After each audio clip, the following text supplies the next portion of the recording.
Hai. So asik banget.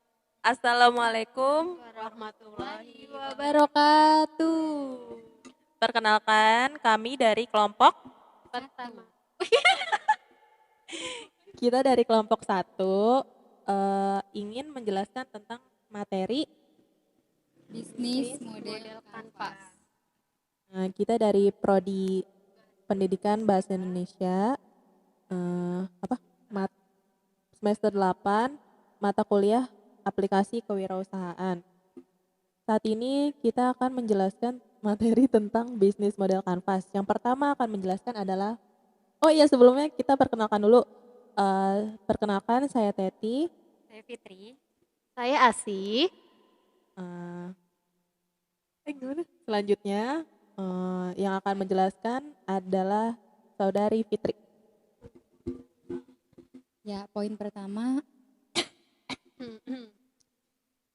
saya akan menjelaskan tentang bisnis model. Nah, apa sih bisnis model itu?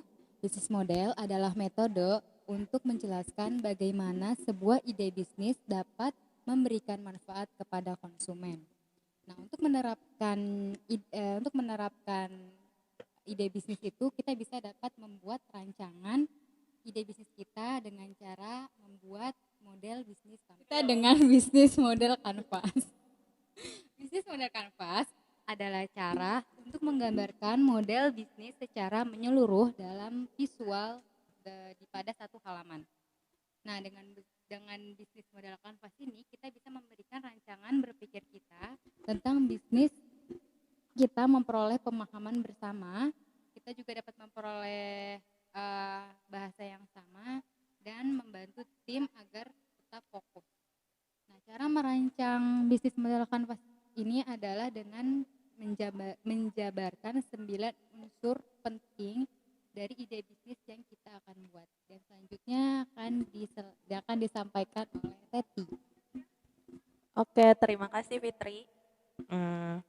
Nah, apa aja sih 9 unsur penting yang ada dalam bisnis model kanvas?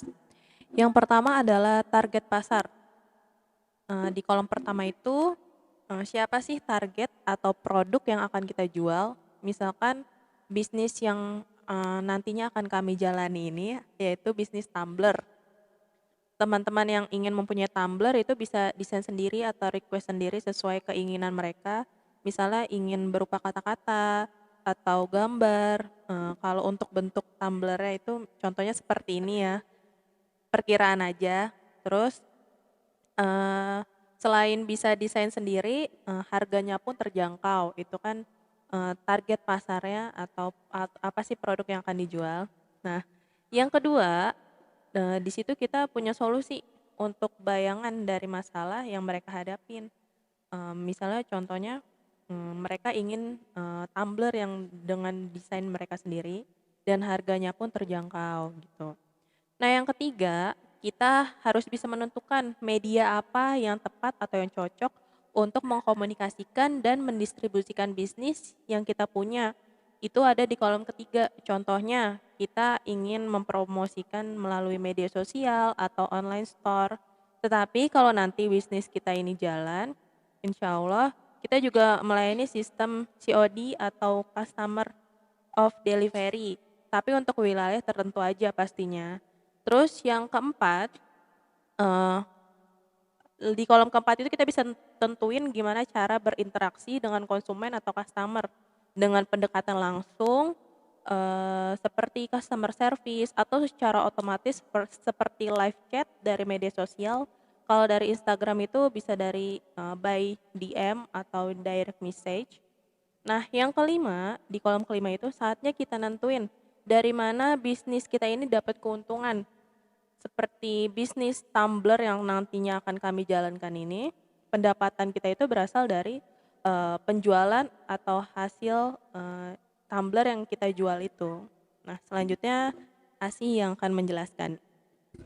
Nah, oke, yang untuk yang keenam, kita akan diisi dengan apa yang kita punya untuk mendukung bisnis atau aset tersebut. Nah, yang ketujuh, kita tentukan apa yang harus dilakukan supaya ide bisnis itu berjalan dengan sesuai rencana, seperti mencari customer, pemasaran, dan pemeliharaan. Terus yang kedelapan, dalam kolom 8 itu kita tentukan siapa supplier dan partner, peralat supplier dan partner yang tepat untuk bisnis kita, seperti menentukan ambasador untuk promosi dan juga kurir untuk distribusi.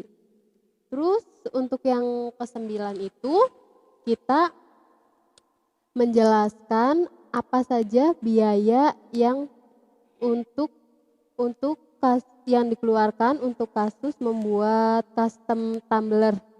Biayanya biaya tumbler dan custom tumbler dan kurir untuk distribusi, pemasaran, promosi. Dan setelah itu bisnis model kanvas terisi dengan lengkap.